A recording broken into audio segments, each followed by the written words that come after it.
வணக்கம், welcome to PBK அறிவு ஆழி சேனல். இன்றைக்கி நாம் 6ஆம் வகுப்பு முதல் பருவத்திலிருந்து முதல் இயலில் இருக்க வளர் தமிழ் அப்படின்ற உரைநடை பகுதியை தான் பார்க்க போகிறோம். ஏற்கனவே கவிதை பேழையிலேருந்து இன்பத்தமிழ் மற்றும் தமிழ் கும்மியை நம்ம சேனலில் பதிவிட்டிருக்கோம். பார்க்காதவங்க பார்த்துட்டு வந்துடுங்க. வாங்க பாடத்துக்குள்ளே போகலாம். வளர் தமிழ். மூத்த தமிழ்மொழி என்றும் இளமையானது, எளிமையானது, இனிமையானது, வளமையானது, காலத்திற்கேற்ப தன்னை தகுதிப்படுத்தி கொள்வது, நினைக்கும் போதே நெஞ்சில் இனிப்பது, நம் வாழ்வை செழிக்க செய்வது.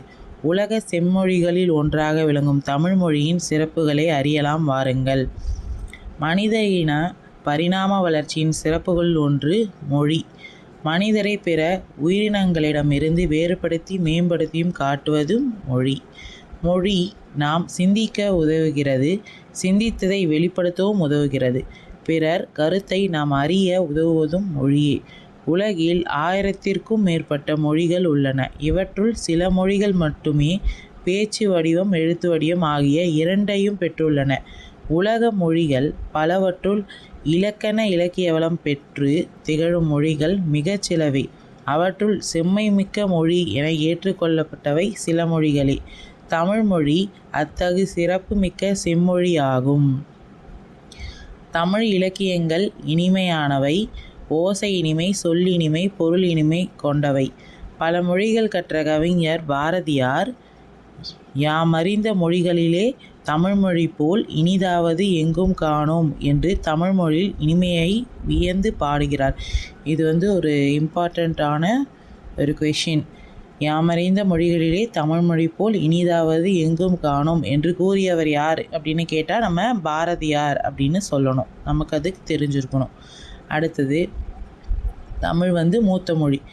என்று பிறந்தவள் என்று உணராத இயல்பினலாம் எங்கள் தாய். இதுவும் கொஞ்சம் பார்த்துக்கோங்க, முக்கியமான ஒரு கேள்வியாக கேட்கக்கூடிய ஒன்று. இதையும் சொன்னவர் நம்ம பாரதியார் தான் என்று கூறிய கருத்து தமிழ் தாய்க்கும் பொருந்துவதாக உள்ளது. சாலைகள் தோன்றிய பிறகே சாலை விதிகள் தோன்றியிருக்கும்.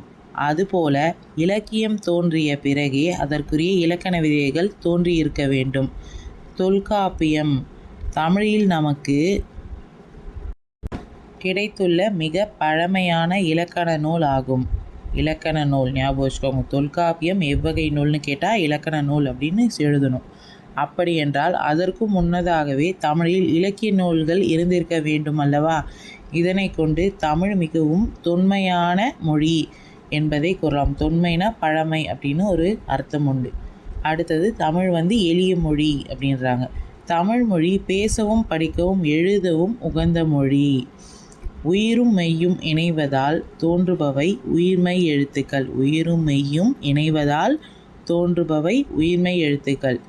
உயிர் எழுத்துக்கள், மெய்யெழுத்துக்கள் ஆகியவற்றின் ஒலிப்பு முறைகளை அறிந்து கொண்டால் உயிர்மெய் எழுத்துக்கள் எளிதாக ஒலிக்கலாம். எழுத்துக்களை கூட்டி ஒலித்தாலே தமிழ் படித்தல் இயல்பாக நிகழ்ந்துவிடும். ஆ கூட்டல், எடுத்துக்காட்டு சொல்லியிருக்கிறது என்னன்னு பார்த்தீங்கன்னா, ஆ கூட்டல் மூ கூட்டல் தூ, அமுது சேர்த்து படித்தாலே ஒரு சொல்லாக உருவாகிடும். தமிழ் மொழியை எழுதும் முறை மிக எளிதுதான். இதற்கேற்ப தமிழ் எழுத்துக்கள் பெரும்பாலும் வலஞ்சுழி எழுத்துக்களாகவே அமைந்துள்ளன. வலஞ்சுழி எழுத்துக்கள் மற்றும் இடஞ்சுழி எழுத்துக்கள் என்னென்னு பார்க்கலாம். வலஞ்சுழி எழுத்துக்களுக்கு எடுத்துக்காட்டாக எது கொடுத்துருக்காங்கன்னா, ஆ, ஏ, ஔ, நா, ஞா. அதே மாதிரி இடஞ்சுழி எழுத்துக்களுக்கு எடுத்துக்காட்டுக்களாக டா, யா, ழா. இந்த எழுத்துக்கள்லாம் வடஞ்சுழி எழுத்துக்கள் மற்றும் இடஞ்சுழி எழுத்துக்களாக சொல்லப்படுது. அடுத்ததா, எந்தெந்த சொல் எதில் முதல்ல பயன்படுத்தினாங்க, ஆளப்பட்ட இலக்கியம் எது அப்படின்றதையும் அதுக்கான மேற்கோள்களையும் கொடுத்துருக்காங்க. தமிழ் என்ற சொல் தொல்காப்பியத்தில் இடம்பெற்றிருக்கு.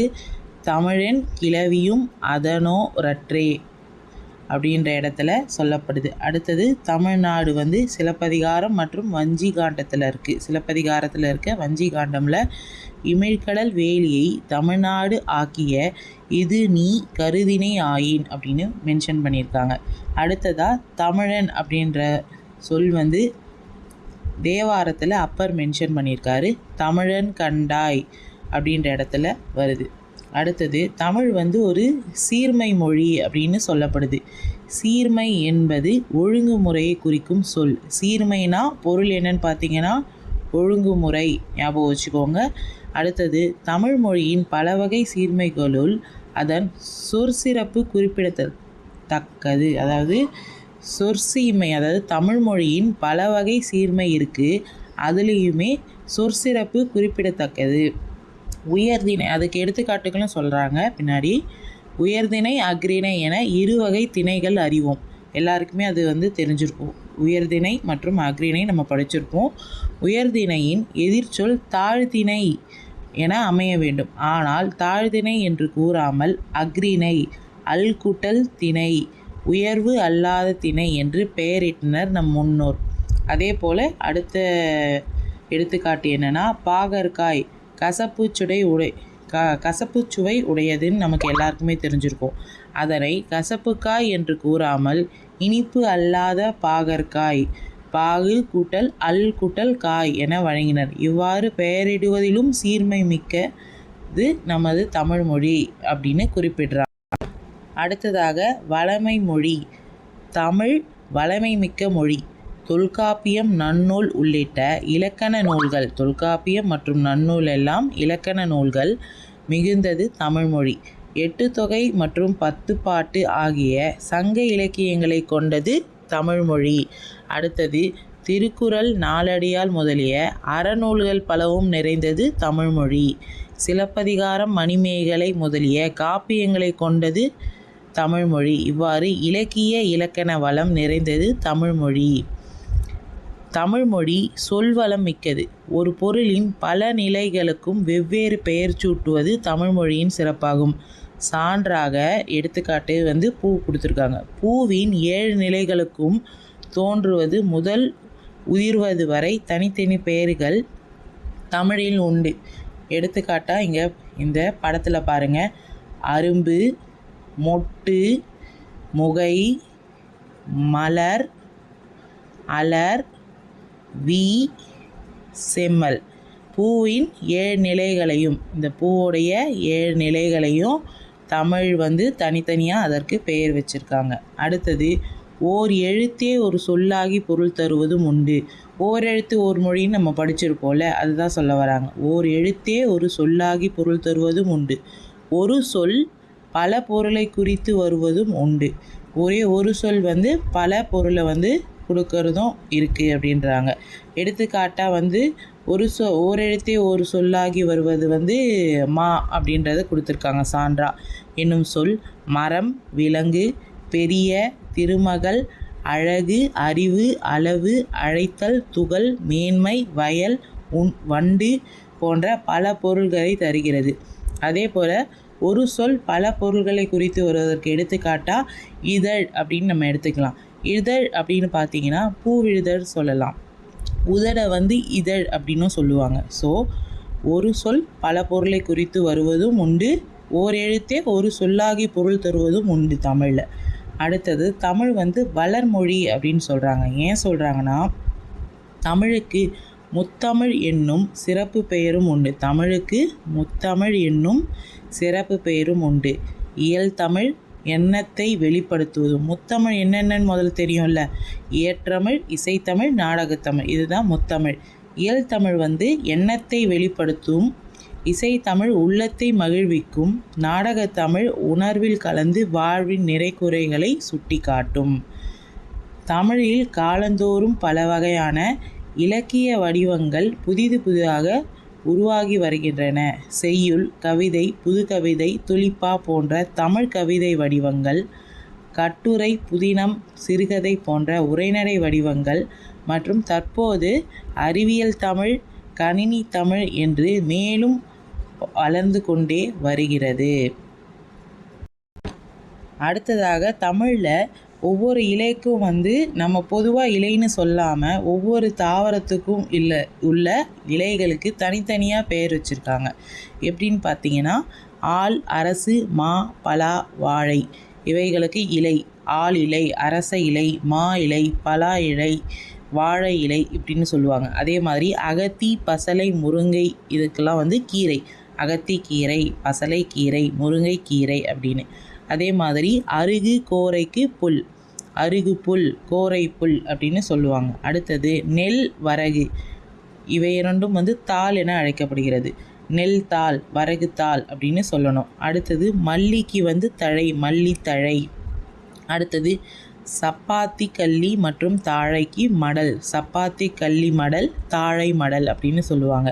அதே மாதிரி கரும்பு மற்றும் நாணலுக்கு தோகை. கரும்பு தோகை, நாணல் தோகை அப்படின்னு சொல்லுவாங்க. அடுத்தது பனை மற்றும் தென்னைக்கு ஓலை. பனை ஓலை, தென்னை ஓலை இது இயல்பாக எல்லாருக்குமே தெரிஞ்சிருக்கும்னு நினைக்கிறேன். அடுத்தது கமுகு. கமுகு என்றால் பாக்கு என்று பொருள். கமுகு கூந்தல், பாக்க கூந்தல் அப்படின்னு சொல்லுவாங்க. கமுகு கூந்தல் அப்படின்னு சொல்லுவாங்க. தமிழ் புதுமை மொழி. இன்றைய அறிவியல் தொழில்நுட்ப வளர்ச்சிக்கு ஏற்ப தமிழில் புதிய புதிய கலைச்சொற்கள் உருவாகி வருகின்றன. இணையம், முகநூல், புலனம், குரல் தேடல், தேடுபொறி, செயலி, தொடுதிரை முதலிய சொற்களை இதற்கு எடுத்துக்காட்டாக கூறலாம். சமூக ஊடகங்களான செய்தித்தாள், வானொலி, தொலைக்காட்சி அதாவது நம்ம சொல்கிறோம்ல நியூஸ் பேப்பர், ரேடியோ, டெலிவிஷன் ஆகியவற்றிலும் பயன்படத்தக்க மொழியாக விளங்குகிறது தமிழ்மொழி. அடுத்ததா அறிவியல் தொழில்நுட்ப மொழி. நமது தமிழ்மொழி அறிவியல் தொழில்நுட்ப மொழி அப்படின்றாங்க. ஏன்னு பார்த்தீங்கன்னா உலகில் எழுத்து வடிவம் பெறாத மொழிகள் பல உண்டு.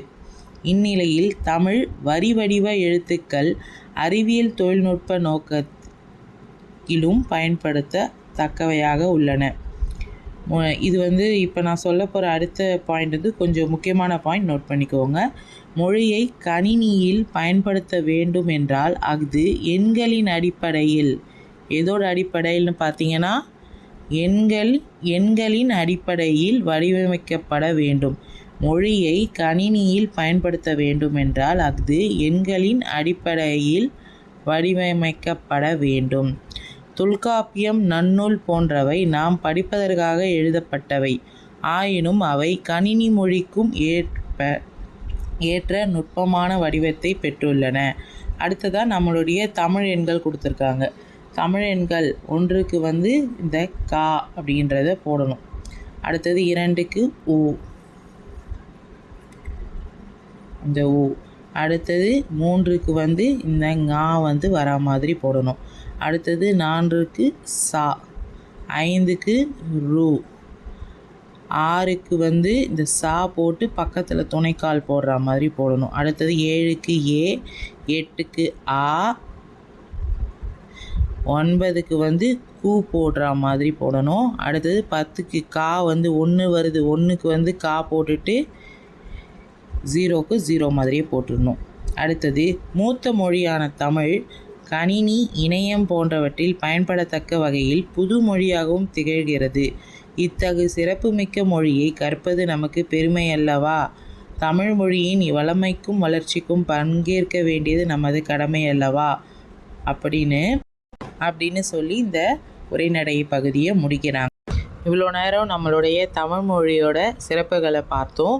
அதே மாதிரி தமிழ் மொழியில் எப்படி வாழ்த்துக்களை கூறலாம் அப்படின்னு ஒரு சின்ன கவிதை மாதிரி கொடுத்துருக்காங்க. நீண்ட நீண்ட காலம் நீ நீடு வாழ வேண்டும், வானம் தீண்டும் தூரம் நீ வளர்ந்து வாழ வேண்டும், அன்பு வேண்டும், அறிவு வேண்டும், பண்பு வேண்டும், பரிவு வேண்டும், 8 திக்கும் புகழ வேண்டும், எடுத்துக்காட்டாக வாழ வேண்டும், உலகம் பார்க்க உனது பெயரை நிலவு தாளில் எழுத வேண்டும், சர்க்கரை தமிழ் அள்ளி தாலாட்டு நாள் சொல்லி வாழ்த்துகிறோம், பிறந்தநாள் வாழ்த்துக்கள், பிறந்தநாள் வாழ்த்துக்கள், இனிய பிறந்தநாள் வாழ்த்துக்கள் அப்படின்னு ஒரு பிறந்தநாள் வாழ்த்து கவிதை இருக்குது. இதை எழுதினவங்க அறிவுமதி.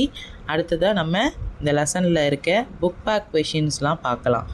தொன்மை அப்படின்னா ஏற்கனவே சொன்ன மாதிரி பழமை அப்படின்னு அர்த்தம்.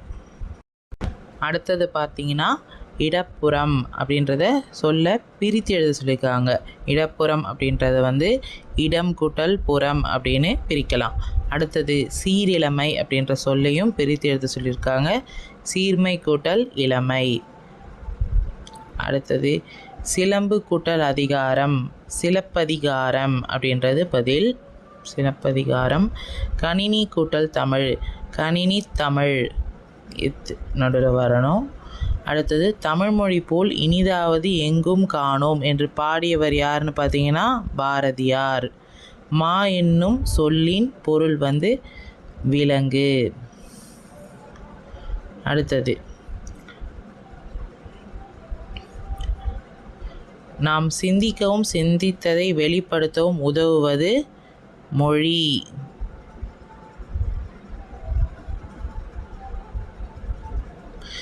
அடுத்தது தமிழில் நமக்கு கிடைத்துள்ள மிக பழமையான இலக்கண நூல் அப்படின்னு பார்த்தீங்கன்னா தொல்காப்பியம். மொழியை கணினியில் பயன்படுத்த வேண்டும் எனில் அஃது டேஷ் அடிப்படையில் வடிவமைக்க வேண்டும், எண்களின் அடிப்படையில் வடிவமைக்க வேண்டும். அடுத்தது 2000 ஆண்டுகளாக வழக்கில் இருக்கும் சில தமிழ் சொற்கள். இதை நம்ம அடுத்த வீடியோவில் போடுறோம். இந்த வீடியோ உங்களுக்கு பிடிச்சிருந்தால் லைக் பண்ணுங்கள், கமெண்ட் பண்ணுங்கள், மறக்காமல் நம்ம சேனலை சப்ஸ்கிரைப் பண்ணிக்கோங்க. நன்றி.